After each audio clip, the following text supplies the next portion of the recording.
Alors c'est un sujet très intéressant qui nous permet en fait qui nous permet d'aborder d'en aborder plusieurs et de rentrer surtout dans une perspective civilisationnelle et historique.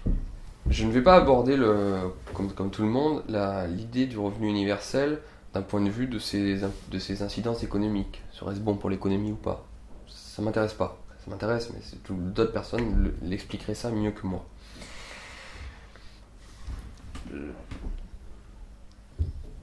Pour commencer là-dessus, je dirais que j'ai lu un livre il y a quelques mois sur la fin de l'Empire romain de Lot, Ferdinand Lot, très très intéressant, et qui parle de la fin de l'Empire romain. Évidemment, qui parle donc de l'effondrement de l'Empire, et qui parle donc de la société romaine telle qu'elle était au 3e, 4e et 5e siècle, enfin, au 4e siècle.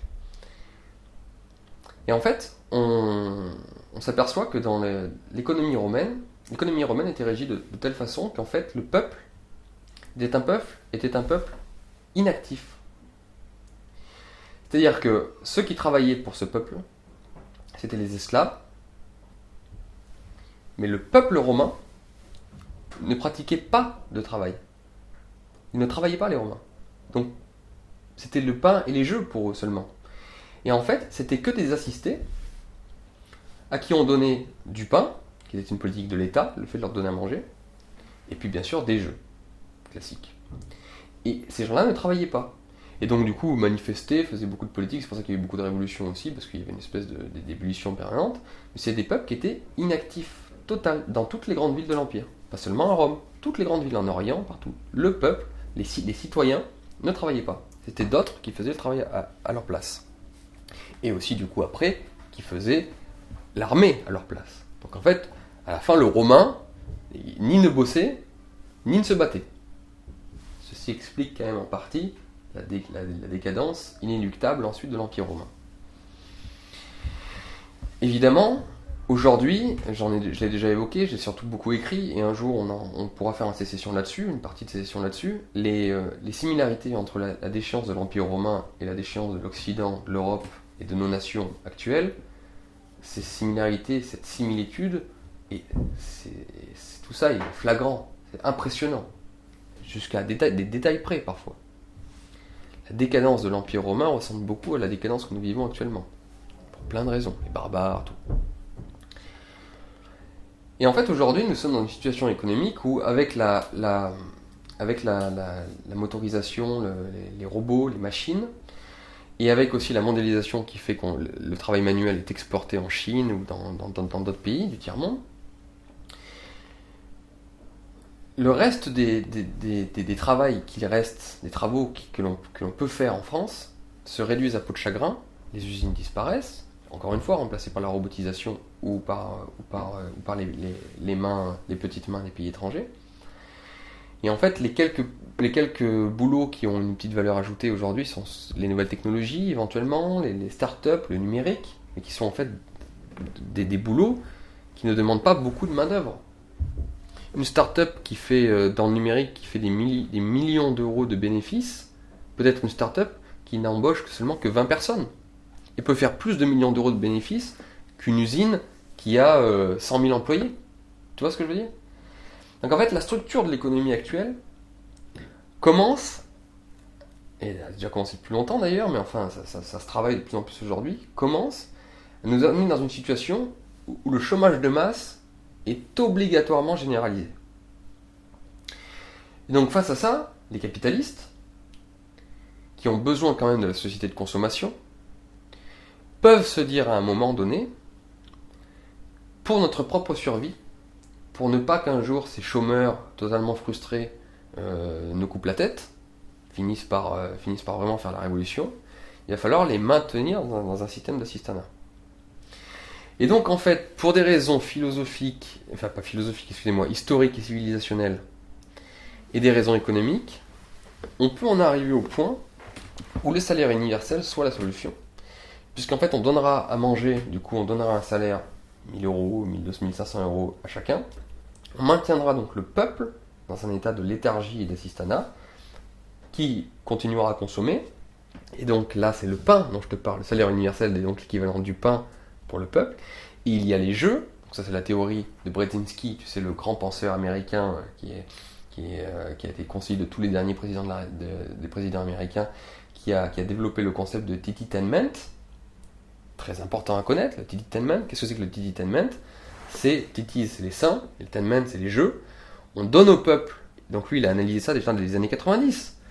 La forme de l'économie financiarisée actuelle, et tout ce dont je t'ai parlé, la robotisation, feront en sorte que dans les pays occidentaux, on ne pourra pas donner du boulot à tout le monde. Donc la seule façon que les gens ne se révoltent pas, c'est de leur donner du cul, c'est ce qu'il explique, hein, des jeux télévisés, du cul, des seins, le tititainment. On va les maintenir dans le tititainment. Ils seront déjà incultes, l'école, ils ne liront plus, voilà, ce sont des imbéciles. Il y aura l'élite qui sera là, qui elle sera encore à éduquer leurs enfants, à lire, à faire de la musique, à pratiquer les arts, et à bénéficier comme tel des rentiers de cette économie globalisée et mondialisée. Et le peuple, lui, aura du pain avec le salaire universel et une grosse dose de tititainment pour qu'il ferme sa gueule. Et en fait, ce scénario-là, que nous vivons, a déjà été vécu 2000 ans auparavant, enfin 1500 ans auparavant. Là, avec la fin de l'Empire romain. À la place des esclaves, il y a les robots et les petites mains du tiers-monde. Exactement. Et en fait, on est en train d'en arriver là. Et donc en fait, l'évolution du monde, comme quoi le progressisme de gauche est une bêtise et qu'en fait c'est bien la philosophie de droite qui a raison, à savoir que l'histoire ce sont des cycles, c'est pas un progrès continu, l'histoire c'est pas une ligne droite, c'est des roues qui se tournent en permanence. Et en fait, on retrouve la Rome de la décadence jusqu'à nos fonctionnements économiques et jusqu'à nos besoins économiques et sociaux. Et donc en fait, cette pensée du revenu universel, je suis sûr que ceux qui y pensent et ceux qui sont en train de travailler pour n'ont pas conscience de ce que je raconte, et sans le savoir, ils sont en train de refaire ce principe-là de la Rome décadente, d'un peuple qui ne travaille pas et à qui il faut simplement donner du pain et des jeux. Parce que ceux qui travaillent au tititainment, là il y en a déjà beaucoup. Mais en fait maintenant, pour l'avenir du capitalisme, s'il veut maintenir cette société de consommation et maintenir leur rente, eux, satellites, eh ben, ils vont avoir besoin d'aller vers le salaire universel. Parce qu'il y aura trop de chômeurs sinon. Donc c'est un mouvement on assiste qu'au prodrome de ce mouvement, parce qu'il y a encore du boulot en France, hein, mais c'est les débuts de tout ça. Il y aurait des moyens de contrer cet avenir du monde assez détestable. Moi je pense, j'ai beaucoup travaillé sur des questions, je voulais les proposer à Marine Le Pen en 2014, mais malheureusement je suis parti.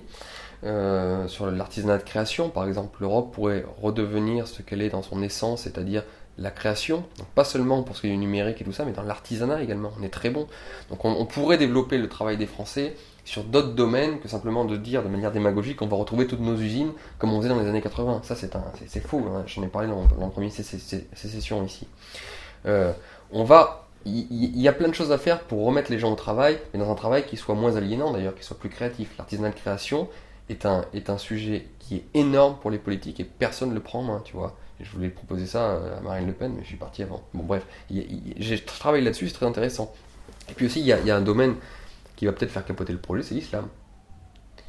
Parce que s'il n'y avait pas les immigrés, s'il n'y avait pas l'islamisme, en France qui apporte de graves dangers et qui peut faire capoter ce système-là, et bien finalement, on serait allé progressivement vers cette fin de Rome. Ou alors, simplement, tout ça va se mettre en place en parallèle. Il va y avoir cette espèce de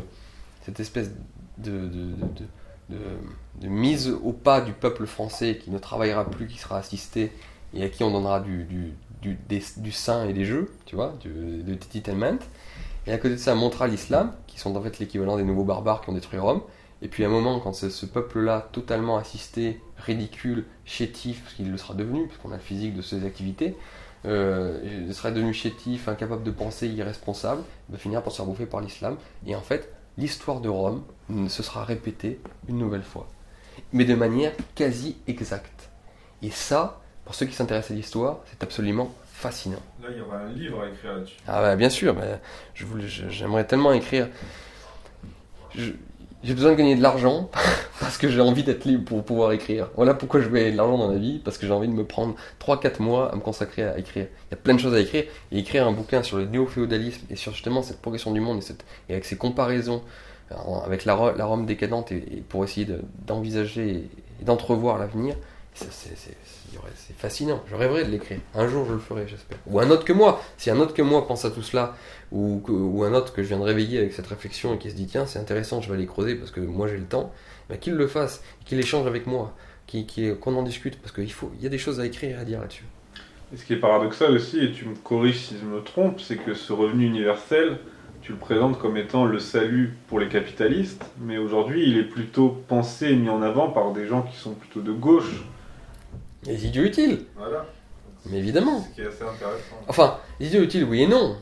Si le but de la gauche, c'est... Pourquoi pas, ça pourrait être celle-là. Si le but de la gauche, enfin, quand tu vois ce que veut un jeune socialiste aujourd'hui, c'est-à-dire ne pas travailler, fumer ses joints, avoir toute la liberté de se marier avec ses potes, quel qu'il soit, son chien, son meilleur ami, quand tu vois ce que demande un jeune socialiste, passer aux 32 heures, consommer de la drogue comme il le souhaite, profiter de la vie, si c'est ça son objectif, eh ben, il est très bien dans le salaire universel et dans le tititainment, c'est parfait pour lui.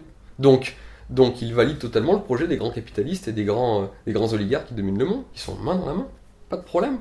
T'inquiète, on va te laisser, jeune con, ne plus travailler, fumer tes joints, baiser, être quadrisexuel et ne rien foutre de ta vie. On va te laisser faire ça, il n'y a pas de problème. L'important c'est que tu consommes, abruti. Bien sûr qu'il y a des gens de gauche qui sont là-dedans, mais c'est pas étonnant.